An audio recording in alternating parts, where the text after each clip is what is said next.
ఇటీవల ఏలూరుకు చెందినటువంటి ఎస్వీఆర్కే కళాశాలకు అనుబంధ సంస్థ అయినటువంటి వైష్ణవి కాలేజీకి సంబంధించి ప్రిన్సిపల్ ఒక విద్యార్థికి సర్టిఫికేట్లు ఇవ్వకుండా ఇబ్బంది పెడుతున్నారు. దీంతో ఆ విద్యార్థి ప్రిన్సిపల్ ఎదురుగానే ఆత్మహత్యం పురుగులు మందు తాగి ఆత్మహత్యం చేశారు. ప్రస్తుతం ఆ విద్యార్థి విజయవాడలో చికిత్స పొందుతున్నాడు. ప్రాణాపాయ స్థితిలో ఉన్నట్లు కూడా తెలుస్తుంది. ఇప్పటికీ కూడా ఆ కాలేజీకి సంబంధించి ఎక్కడ కూడా చర్యలు తీసుకోలేదు. కనీసం పోలీసు కేసు కూడా కట్టలేదని చెప్పి విద్యార్థికి సంబంధించిన తల్లిదండ్రులు, అదేవిధంగా స్టూడెంట్స్ యూనియన్ సంబంధించిన విద్యార్థి సంఘాలన్నీ కూడా వాళ్ళకి మద్దతు తెలుపుతున్నాయి. ఏలూరులోని కలెక్టరేట్ వద్ద పెద్ద ఎత్తున నిరసన వ్యక్తం చేస్తున్న పరిస్థితి కూడా చూస్తాం. మనం చూడొచ్చు విజువల్స్లో. ఆ రోజు విద్యార్థి ఆత్మహత్య చేసినప్పుడు విద్యార్థి సంఘాల నాయకులు కూడా అక్కడికి వెళ్ళి అతన్ని హుటాహుటిన ఆసుపత్రికి తరలించిన పరిస్థితి. ప్రస్తుతం మనతో పాటు విద్యార్థి యొక్క తల్లి ఉన్న రావుతో కూడా మాట్లాడే ప్రయత్నం చేద్దాం ఒకసారి. అమ్మ చెప్పండి, ఏం జరిగింది? విద్యార్థి ఆత్మహత్య కూడా చేశాడు, ఏం జరిగింది అసలు?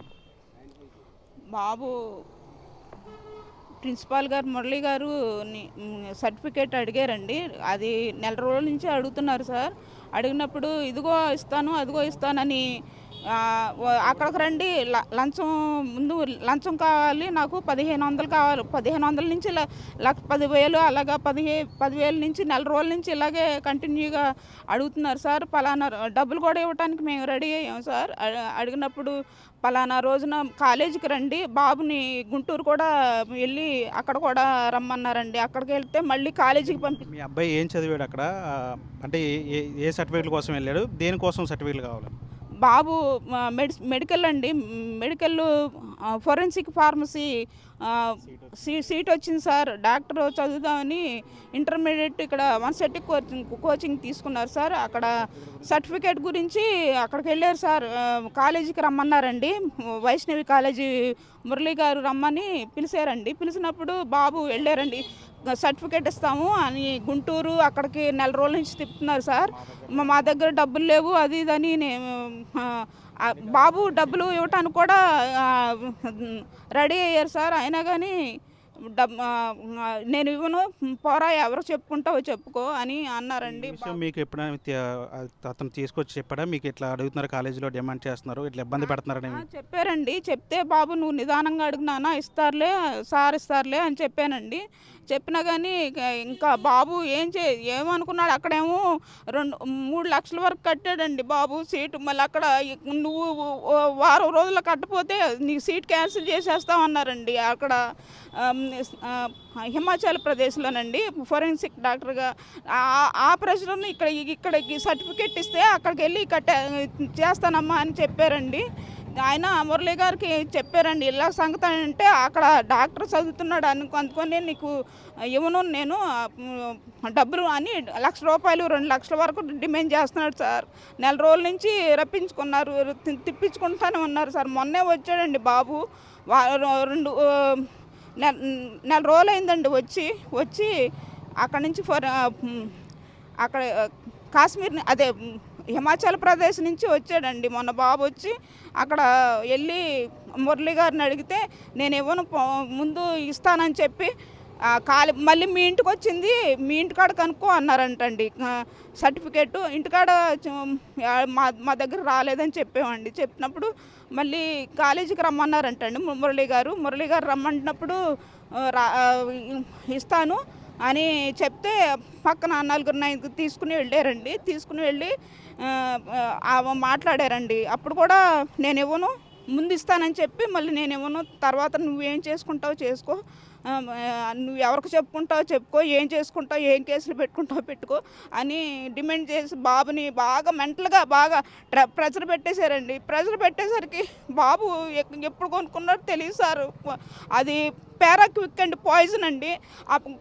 అది ఎక్కడ జేబులో ఎక్కడో పెట్టుకుని ఆయన ప్రిన్సిపాల్ గారి ముందే ఇలాగ తాగేసేసరికి మా వాళ్ళు వచ్చి పక్కన తోసేసారంటండి. తోసేసరికి బాబుకి బాగా ఇక్కడ నోట్లో 1 ml వరకు వెళ్ళిపోయిందంటండి. అప్పటికే పాయిజను బాగా క్రిటికల్గా ఉన్నాడండి. ఇక్కడ ఏలూరులో హాస్పిటల్లో అడ్మిట్ చేస్తే మీడియా పోలీసులు సార్ వాళ్ళందరూ వచ్చారండి.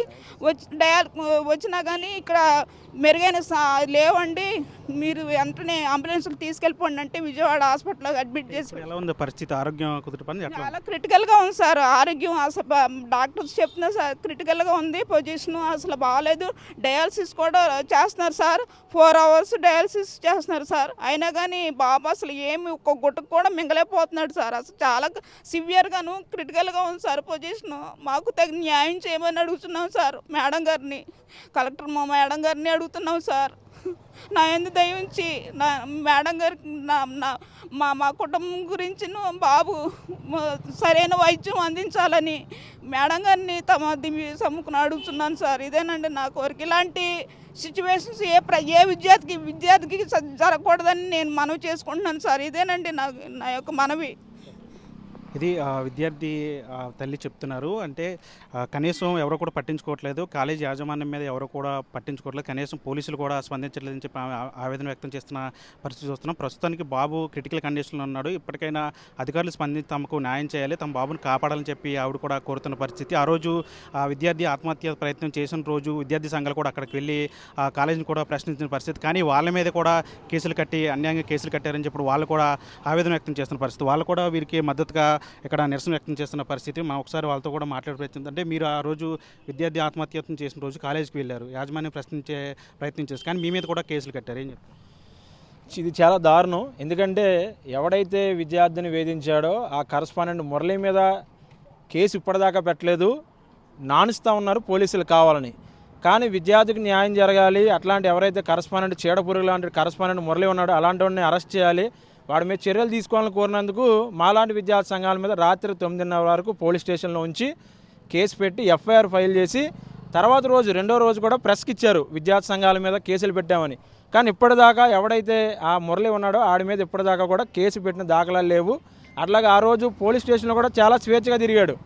అంటే ఒక నిందితుడిగా ఉన్నటువంటి వ్యక్తి అంత స్వేచ్ఛగా తిరిగితే న్యాయం కోసం పనిచేసిన మేము మాత్రం ఒక ఖైదీలాగా బెంచ్ మీద కూర్చోవాల్సిన పరిస్థితి ఆ రోజు ఏర్పడింది.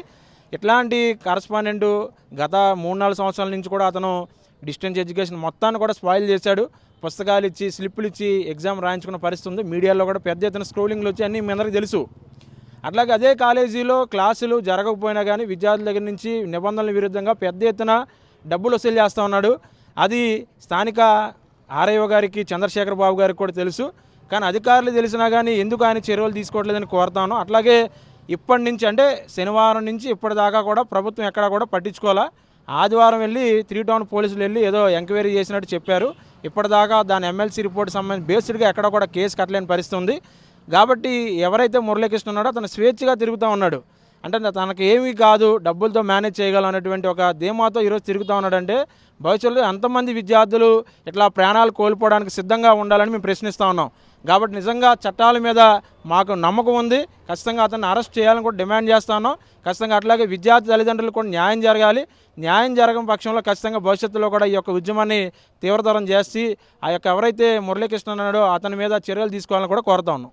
మీరు చెప్పండి. అంటే ఇప్పటి వరకు కూడా ప్రిన్సిపల్ మీద కనీసం చర్యలు కూడా తీసుకున్న పరిస్థితి, అంటే ఎట్లా వెళ్ళబోతున్నారు ముందుగా? ఇదేమీ ఫస్ట్ టైం కాదు.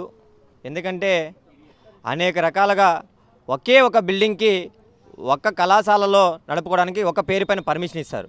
శ్రీ వైష్ణవి, తర్వాత ఎస్విఆర్కే, ఆపాసు, నాగార్జున యూనివర్సిటీ, ఇట్లా డిస్టెన్స్ ఎడ్యుకేషను వివిధ రకాలుగా ఒక కళాశాలలో ఒక బిల్డింగ్లో నడపాల్సినటువంటి ఒక పేరుతో నడపాల్సినటువంటి బిల్డింగ్లో 4 నడిపిస్తున్నాడు.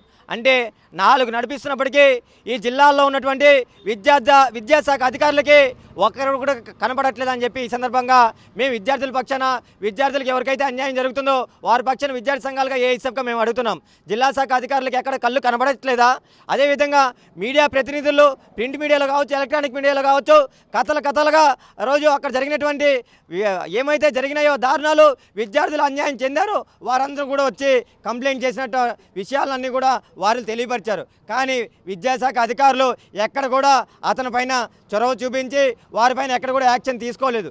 లోపల విద్యార్థి ఈరోజు 2 రోజుల క్రితం అక్కడికి విద్యార్థి వెళ్ళి డిస్టెన్స్ ఎడ్యుకేషన్ కంప్లీట్ చేసి అప్పటికి జూన్ నుంచి ప్రయత్నం చేస్తున్నప్పటికీ ఇప్పటి వరకు కూడా మీకు సర్టిఫికేట్ ఇస్తాము అని చెప్తూనే ఉన్నాడు. కానీ ఎక్కడ కళాశాలకు వెళ్ళి మా సర్టిఫికేట్ ఇవ్వండి అంటే ఇప్పుడు నామినల్ ఫీజు ఏమో అక్కడ అప్సాలో 2,500 3,000 కడితే వన్ టైంలో ఫీజు సరిపోతుంది.